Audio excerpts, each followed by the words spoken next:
L'Afrique face à une contamination plus accrue à la Covid-19. Pour les pays africains membres de l'Union africaine, le taux de propagation du virus persiste malgré les efforts entrepris par les autorités gouvernementales et médicales. Selon les centres africains de contrôle et de prévention des maladies, 6 pays dont l'Algérie, le Bénin, le Kenya, l'île Maurice, la Somalie et la Tunisie sont actuellement confrontés à une 4e vague de contagion au virus.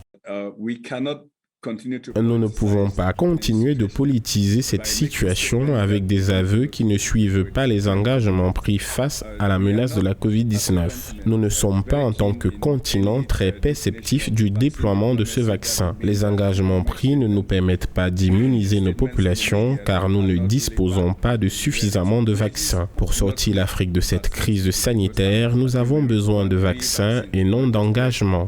D'après le récent rapport du CDC Afrique, le taux de pourcentage des personnes vaccinées sur toute l'étendue du territoire africain est seulement de 3%. Toutefois, l'Afrique serait encore très loin de s'en être acquittée des doses de vaccins nécessaires pour vacciner 60% de sa population. Par ailleurs, pour aboutir à plus de vaccinations sur le continent, le directeur du CDC Afrique annonce la reprise des enquêtes sur les cas de contagion au virus dans tous les pays membres de l'institution.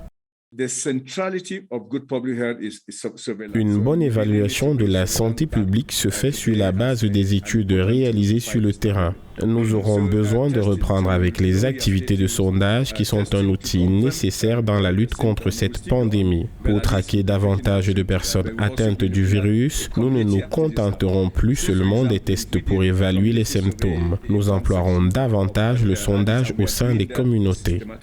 À la date du 9 septembre 2021, les pays membres de l'Union africaine reportent un total de 7,9 millions de cas de contagion au Covid-19, soit 3,6% du total global d'infection au virus. Le nombre de guérisons est de 7,2 millions de personnes, tandis que 201 000 personnes ont perdu la vie suite à ce virus. Par ailleurs, d'après le CDC Afrique, 42 pays membres de l'institution traversent actuellement une 3e vague, parmi lesquels 31 expérimentent une 3e vague sévère.